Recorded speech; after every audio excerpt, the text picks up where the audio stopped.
Boa tarde, amigos. Os donos da bola desta terça-feira no ar na Band TV, canal 10 para todo o estado do Rio Grande do Sul. Muito debate sobre Campeonato Gaúcho, repercussões ainda do Clássico Grenal e principalmente Libertadores da América. De imediato, Central Band do Esporte. Boa tarde, Gonçalo.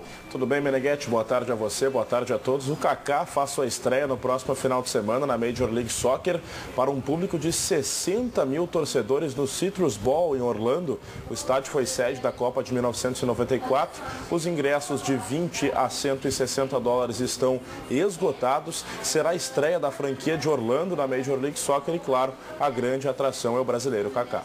É um novo mercado que está se reabrindo, né? Começou lá nos anos 70 com o Pelé, com aquele time do Cosmos, Carlos Alberto Torres, está reabrindo o mercado do futebol norte-americano. Participe você também do nosso debate. Roberta, boa tarde. Boa tarde, Meneghetti. Boa tarde a todos. Mande seu recadinho, participem com a gente através do nosso Twitter, @donosdabolaRS, ou acessem a nossa página no Facebook. Eu também tenho o nosso e-mail, donosdabolaRS@band.com.br. Participem. O Grenal serviu para o técnico Diego Aguirre avaliar a condição atual dos reservas do Internacional. O desempenho no Clássico pode ter garantido a escalação no jogo contra o Emelec. O Grenal é sempre um teste para quem entra em campo. Quem não quer mostrar serviço para a torcida em um clássico, isso ganha muita força quando o jogador é reserva. Foi o caso de 9 dos 11 atletas que atuaram no Grenal. Eles demonstraram que estão preparados e prontos para ajudar a equipe. Agora vamos ao CT Parque Gigante para entender por que o clássico valeu tanto para os reservas. É o seguinte, o Inter enfrenta o Emelec no Beira-Rio, é Libertadores, que mexe com todo mundo e ninguém quer ficar de fora. E é aí que entra o Grenal. Será que a atuação de alguns jogadores pode influenciar a escalação de Aguirre? Primeiro a gente conta que o clima era bem descontraído depois do clássico. E como a partida terminou empatada sem gols, nada melhor do que treinar finalizações, não é? Claro que a atividade tem muito a ver com o Emelec. O Inter quer ganhar de qualquer maneira. É sempre importante ganhar dentro de casa na Libertadores. E a gente tem que manter a tranquilidade. A gente aprendeu lá contra o... esqueci o nome do time lá na altitude, Strong. Tá bom, Léo, fica tranquilo. Sabemos que a atenção está toda voltada para os equatorianos. E o foco de alguns atletas está na briga por uma vaga na equipe titular. E essa é a resposta para o Grenal ter tamanha importância. Juan jogou pela segunda vez desde que se recuperou de lesão. Juan tem jogado os 90 minutos. Para mim é algo muito bueno porque um jogador dessa qualidade, poder contar com ele para os jogos que vem na Libertadores é algo que vai ajudar muito a equipe. Nicolás Freitas recém foi contratado, mas já aparece como opção imediata nas primeiras funções do meio de campo. Alex também está nessa lista de candidatos. Já o atacante Nilmar faz parte do time principal, só que a fase dele não é das melhores. No Clássico ele passou em branco outra vez. Às vezes os jogadores têm momentos e nós não podemos esquecer a qualidade de Nilmar e talvez a fase dele não é a melhor, mas ele está tentando, está trabalhando muito. São as alternativas para o treinador colorado testar contra o Emelec, líder do grupo 4. Mais um desafio em mais uma partida decisiva para o Inter. Parece que o Anderson eu acho que é... Não que o time do Grenal tenha tido apenas ele como destaque, mas parece que é o jogador que ganhou, assim como eu acho que o Cláudio Vinck perdeu pontos. O Nilmar perdeu pontos, em que pese não tenha hoje um substituto à altura, acho que está acima ainda do Rafael Moura. Eu acho que o Anderson foi o jogador que ganhou a oportunidade. O treino da manhã apontou uma lesão muscular e tirou ele do jogo, juntamente com o Arangues e o Hernando. Embora eu ache que não seria o Anderson que jogaria no lugar do Arangues. Eu acho que já seria o Nico Freitas igual. Para proteger mais. Eu acho que sem ter o Arangues, o Aguirre colocaria de qualquer maneira o Nico Freitas, não colocaria o Anderson. Mas num jogo que precisa ganhar, Mas usaria um jogador com mais recurso técnico. Tá bem, né? só que tem um grande problema, Daniel. O Internacional tem uma zaga, embora joga em linha, que já é um problema, e não é uma zaga rápida. E o Emelec tem como principal característica um contra-ataque muito rápido. Velocidade. O Inter vai precisar compor melhor o setor de marcação. Nico Freitas E Newton. Newton, D'Alessandro, quem é o outro meio campo? Alex. Não. O Arangues? D'Alessandro, Jorge Não, ele tá Henrique. fora. D'Alessandro, Jorge Henrique e Sacha. E Nilmar. Esse é o time do Inter. Jorge Henrique, não Alex. O time do Inter, o Jorge Henrique vai jogar. O time do Inter é Newton, Nico, D'Alessandro, Jorge Henrique, Sacha e Nilmar. Esse é o meio pra frente. Pois é, o Jorge Henrique mas aí, de novo, uma função tática? Vai marcar quê? Pois é, só que a função tática no jogo contra o Alaú era específica. Segurar o lateral direito do adversário que tinha característica de subir, que era o Magalhães. Primeiro que ele não conseguiu fazer isso. E segundo, quais são as características do Emelec que fazem de novo o Jorge Henrique ser o escolhido? Eu não gosto do Jorge Henrique no time. Não, eu acho que taticamente ele pode até ser um cumpridor de funções, mas o Inter tem jogadores melhores para jogar Ele por fez ali. 2 partidas interessantes na sequência aí, essa da Libertadores e outro jogo, se não me engano, contra o São Paulo de Rio Grande. Foi o Rio Grande. Mas eu discuto isso, Meneghetti. O jogo contra a Laú, ele só fez o gol.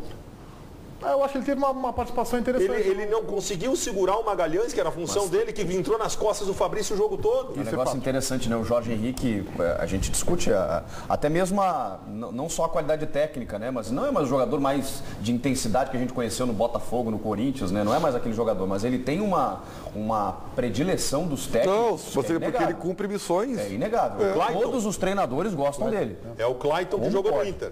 A gente criticava, passaram 8 treinadores do Internacional e o Clayton sempre era titular porque era um abnegado. Algo de bom ele tem, né? Não, é importante tu ter no time, se tu pegares o time do Internacional, que tem uma dificuldade com seus jogadores rápidos, que não conseguem recompor como deveriam, o Jorge Henrique ganha força, porque se tem uma coisa que o Jorge Henrique sabe fazer, é recompor.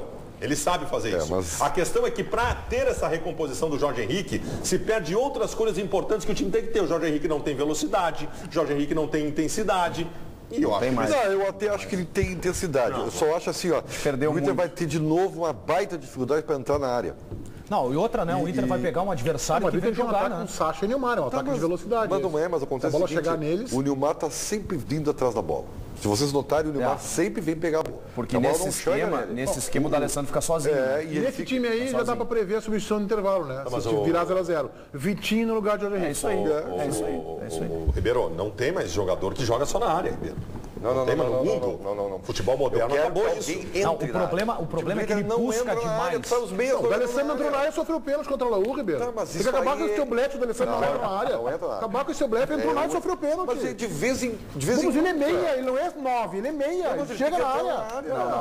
Mas tu pode cobrar o D'Alessandro e chutar mais, com mais frequência. O Inter jogou contra a LDU com todo mundo do meio para frente, dentro da área, o jogo todo. O jogo todo. Não tem nada de Eu acho que esse problema que o Inter teve ano passado, eu concordo com o Ribeiro que ano passado os meias não chegavam, esse ano a gente vê uma chegada maior.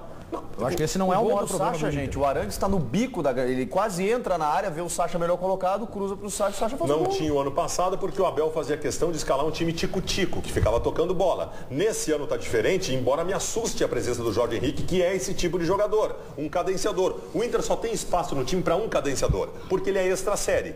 E ele se chama D'Alessandro.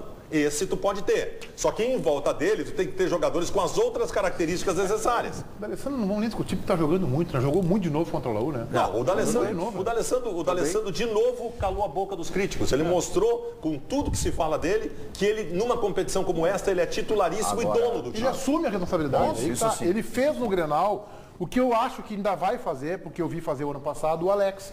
Que ele fez no Grenal contra a Laú e lá também na Bolívia. Assumiu o jogo. Eu esperava isso do Alex no Grenal e acho que ele pode contribuir. E outra coisa, imposição técnica também, tá? Ele jogou demais com a bola nos pés, além da imposição de liderança. A impressão que eu tenho é que o lance do pênalti, por exemplo, o Internacional tentou, até o Vitinho, acho que sofreu um pênalti. Sofreu um pênalti, né? E aí ele pegou assim, não, tinha 44, eu vou definir esse negócio agora, eu vou entrar na área e vou fazer o gol. Só que aí o que acontece? É comum que aconteça isso entre os críticos. As hienas, os abutres, eles ficam na volta quietos. netos, como estão neste momento no programa. No primeiro momento que ele fizer alguma coisa errada, entre 10 coisas boas, as hienas e os abutres vão para cima da carniça. É assim que funciona. É engraçado, né? Eu sou do tempo que o cara bom, o cara que não é unanimidade, que é assim, ele não precisa de defesa. O D'Alessandro é o cara mais defendido. E eu me surpreendo com isso, porque se o cara é tudo isso que vocês falam, e olha, tá aqui o cara que está elogiando o D'Alessandro. Não, eu não vou discutir o D'Alessandro. O cara é tudo isso, o cara é tudo isso, não precisa de defesa. Roberto Agabardo, ele é atacado justamente, né? O pessoal de casa participando conosco, Roberto. Reservas que merecem uma chance entre os titulares contra o Emelec. O Camilo disse que o Alex deve entrar no time. O Carlos Lopes, o Inter deve utilizar o Vitinho e Sacha pelos lados. O Antônio Bragança, ele quer ver o Dida no gol. O Antônio Vieira, mas quem seriam os titulares e reservas? Vitinho tem que começar no ataque, Sacha um pouco recuado, sem o Nilmar. E o Camilo, pena que o Jefferson não está inscrito na Libertadores, aí Fabrício dançaria. Eu não defendo ainda a ausência do Nilmar do time titular do Inter, acho que ele tem que ter sequência. Eu também acho. Mas ele está subjúdice, tem que ser avaliado, ele não tem porquê. Pelo passado dele, jogou muito. E joga e a gente sabe que ele tem potencial. Mas ele tem que jogar. É que ao contrário de vocês, eu vejo, o Daniel acho que está comigo nessa. Nós estamos vendo a evolução do Nilmar. Eu achei que ele jogou melhor no Grenal. Eu sigo no aeroporto Salgado Filho, naquele restaurante que tem ali na sala de desembarque, esperando o desembarque de Nilmar do Catar. Eu sigo esperando. Mas chegar junto com a Arangues. Parece que o avião está taxiando na pista. Já tô ali esperando. A gente está pegando muito o aspecto ofensivo do Inter, mas me preocupa muito mais defensivamente. Óbvio. O Emelec ele joga da mesma forma, diferente do Inter. O Inter ele vai com estratégias dependendo da circunstância do jogo. O Emelec, as 2 partidas, ele jogou da mesma forma. Ele joga com movimentação no meio de campo e é um time altamente ofensivo.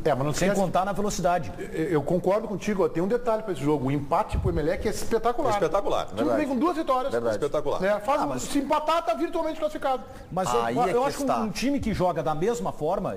Não sei se ele pensaria desse jeito. É que sobre o Nilmar a gente está avaliando ele individualmente, tecnicamente. E realmente eu acho que ele tem que ter sequência, mas eu concordo que há uma queda, um déficit técnico. Mas eu entendo também, tudo bem que a Laú foi um adversário mais fraco, digamos assim, mas me parece que a ausência dele tem arrumado o time no ponto de vista do esquema.